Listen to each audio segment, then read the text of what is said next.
host, Jill McPherson. Have you ever felt the need to have a greater connection with someone? But what if that someone is dead? Perhaps you're familiar with shows like Hollywood Medium or the Long Island Medium and wondered, can these people be real? Are these people really making a connection to our past loved ones? Well, to shed some light on this topic and to help us better understand how mediumship works, I have with me real-life medium Marianne Kennedy. Marianne Kennedy is a published author, spiritual teacher, and acclaimed medium who is highly sought after throughout Canada. With compelling accuracy, she brings forward evidence, proof that your loved ones still exist. Her connection and messages from heaven are rich with healing and love.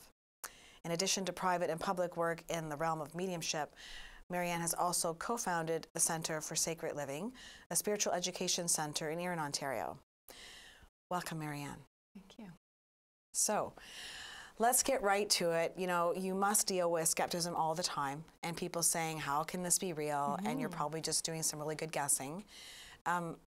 Just speak to that. How do you handle that kind of skepticism? Yeah, I mean, for the most part, the people that come and sit with me privately are not coming into the room as skeptics, but I certainly have had my share of them. Even a couple of years ago, I had a newspaper article written, and part of the quotes that were put into that was feedback from a skeptic who I would say was on, you know, a definite side of the fence, and following about an hour together was definitely on the other side of the fence. And I think that it's a healthy thing. I think it's important to not blindly believe anything. Certainly the work that I do is not based in belief. It is based in what I know.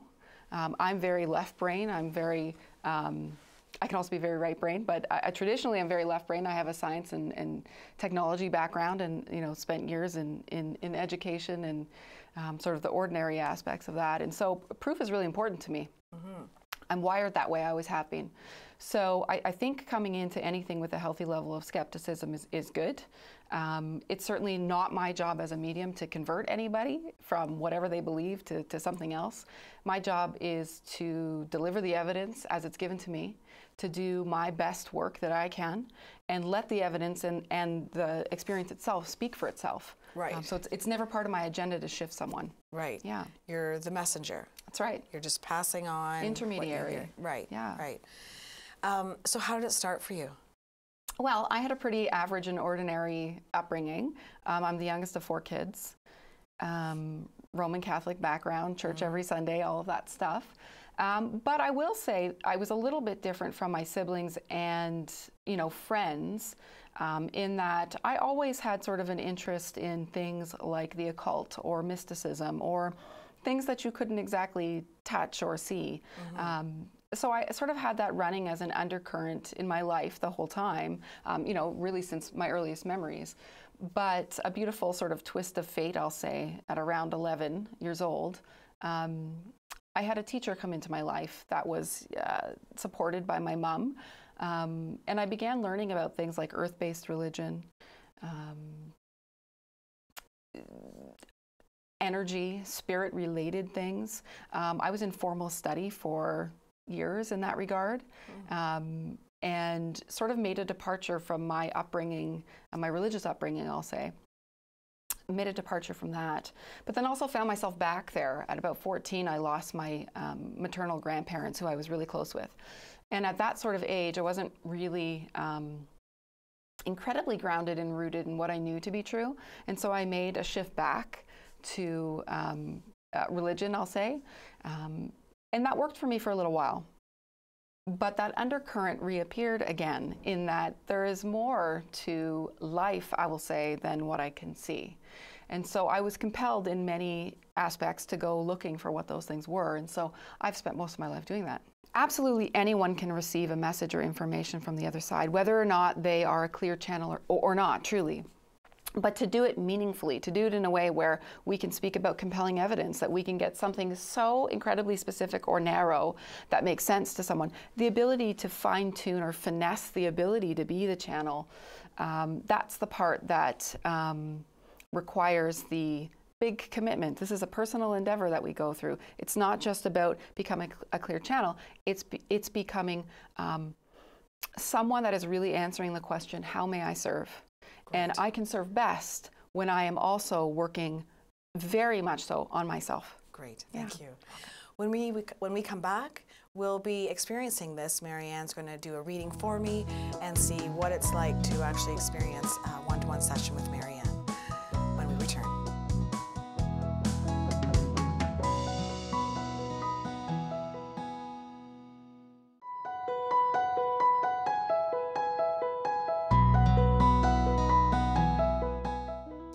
Welcome back to Awakening Within.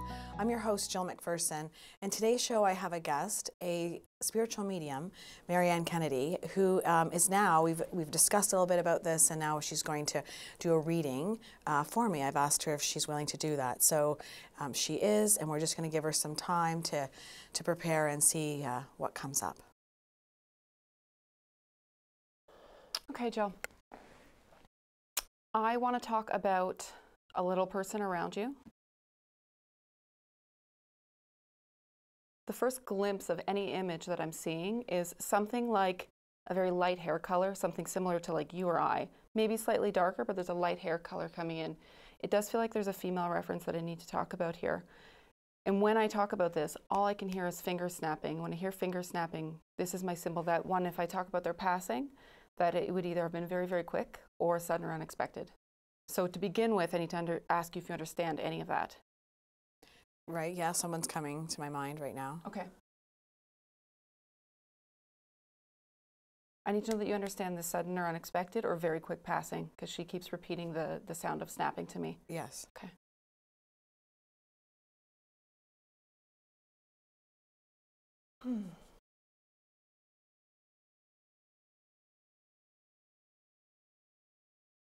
She's making a reference to siblings. There's people out to her side. She is showing me the number 3. This usually connects with a family number for me. So would you understand if I talk about her family, that there are either 3 in the family or there are 3 children that she wants to bring up? If it's who I'm thinking, she was a child of 3. So like 1 of 3? 1 of 3, yeah, sorry. Okay, yeah. so there's 3 children in her family. Okay.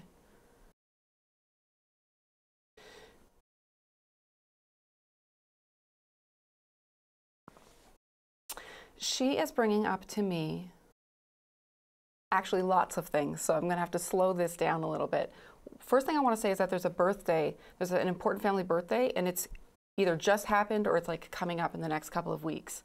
But there is a birthday reference coming up here. Do you understand that? Her birthday. I want to ask something in addition to that. She also shows me the number 8. So I want to ask you, is there like an 8-year-old reference that she wants to bring up, either for someone in the family or for herself? Probably herself. She was 8 at the time. She was 8 at the time. Okay. I do want to talk about her parents. So one, I need to say this is not your child. Is that correct? Yes. Okay. Yeah. I do want to talk about her parents, and I feel like her parents are still here. Is that right? Yes. Okay. She's telling me like the family, and I assume it's her family, although I suppose it could be yours, but she's telling me that the family has moved, I want to say, since her passing. Is that true? Well, they built a new home, but on the same property. Oh, interesting. So Yeah. they moved into a new home on the same property? Yeah, because Okay. they were in an old farmhouse, and then they built a new house. I need to say they would have moved into that like after her passing. Right. Is that true? Okay, Yes. so she's saying I know about it. Okay. And I feel like it was a great, great thing, actually. Yeah. And a couple of things around that she wants to say. One, she wants to say that sometimes when we leave a home after we've lost a loved one, sometimes we grapple with the feelings of leaving them behind in some way. And she makes me feel like there was a little bit of that in truth, but that there was also a great deal of excitement in terms of shifting actually out of that environment into a new one. Mm-hmm. And it feels like there might be some memories associated with the old one that were great, but there were also hard moments in terms of, I want to say like memories going back. And so moving into the new place was something really wonderful and celebrated. Is this true? Mm-hmm. Okay. So she knows about it. Mm-hmm.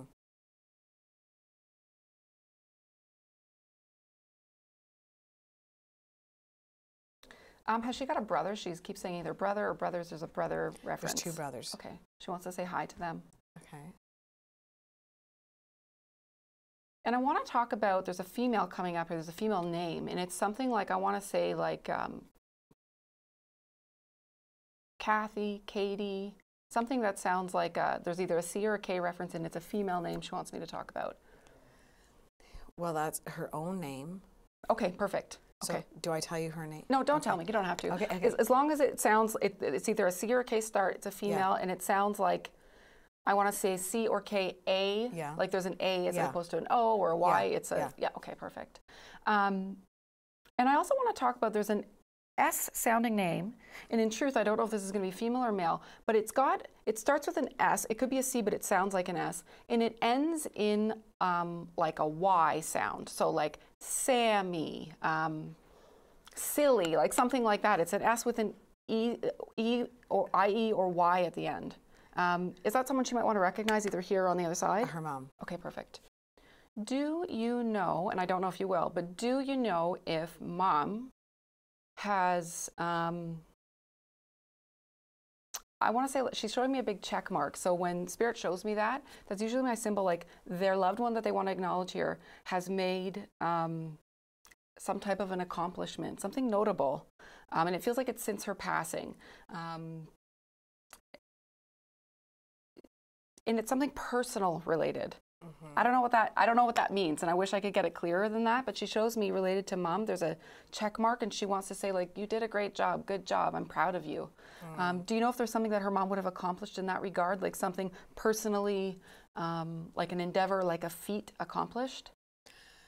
I just have to say, like, it could be her saying how well her mom has handled her own healing around this. Okay.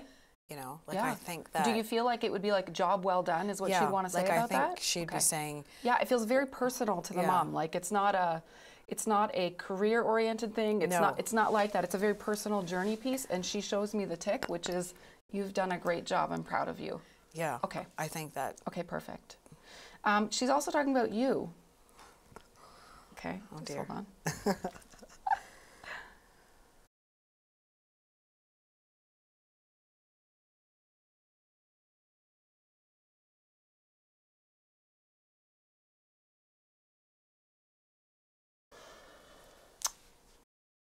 How do I put that to words? I actually feel like you yourself, I want to say in the last 6 or 7 years, actually there's been a lot of transformation in your life. I know a little bit about you just from this show. I certainly don't know anything about you beyond this timeline of now, but I feel like if I looked at you 6 years ago, and I don't mean necessarily what you're doing, like work or busyness, I don't mean that. I mean the lens that you view the world from looks a lot different now than it did at the time that she passed.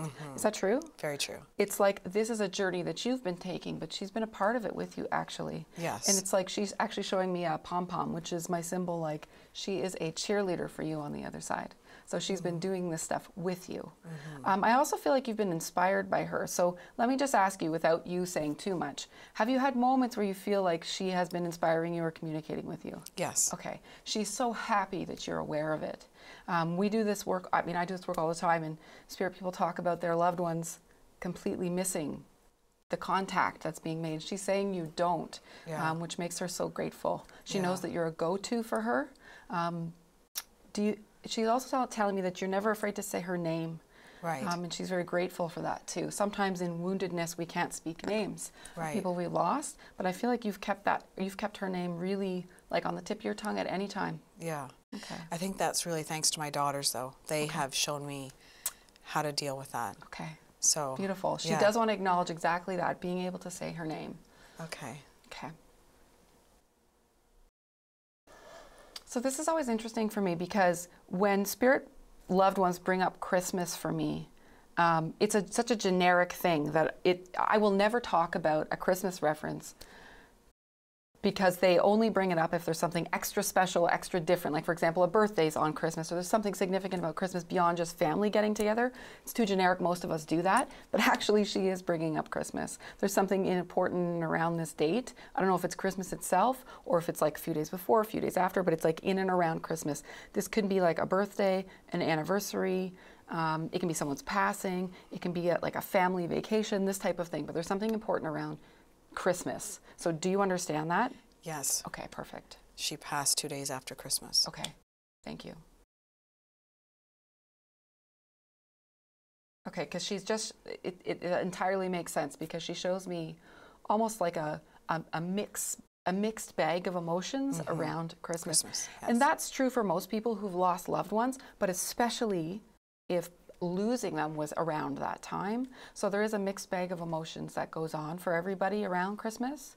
But I do feel like there's something concrete that is honored about her at that time. Yes. And I don't just mean we all just think about her, like there's something done or there's something said, and it's done like every year, all the time. Is that true? It's true. Around in December is also her birthday. Okay. So we acknowledge her at her birthday. Okay. And we still have a birthday party for every year. Perfect. Okay. Yeah. Something she also attends and knows about. Yeah. All right. I'm going to see what she wants to leave you with today. I could talk to her all day long.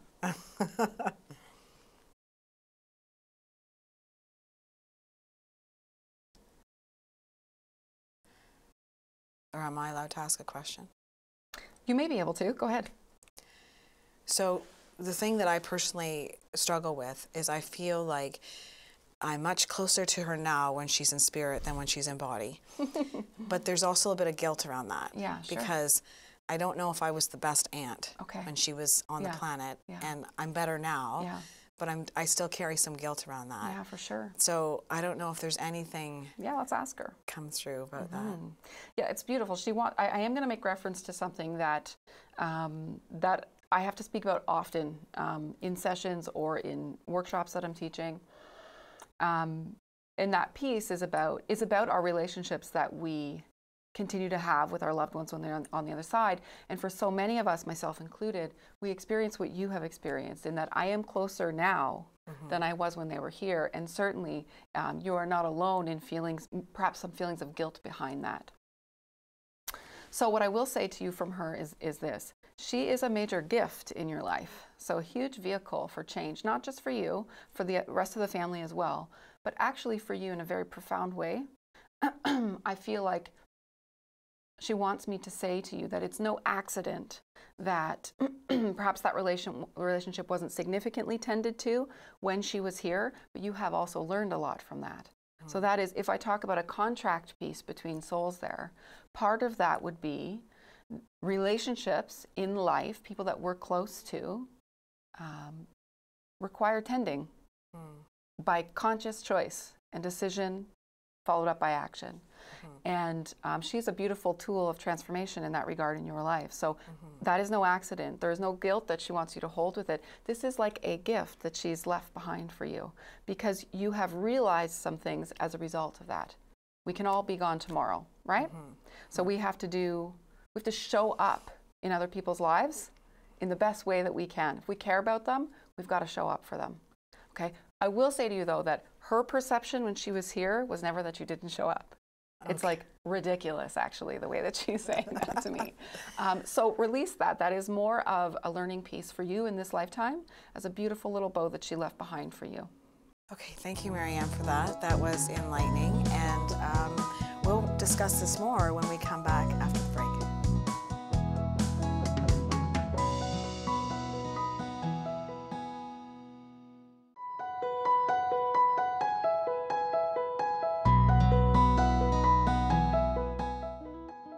Welcome back to Awakening Within.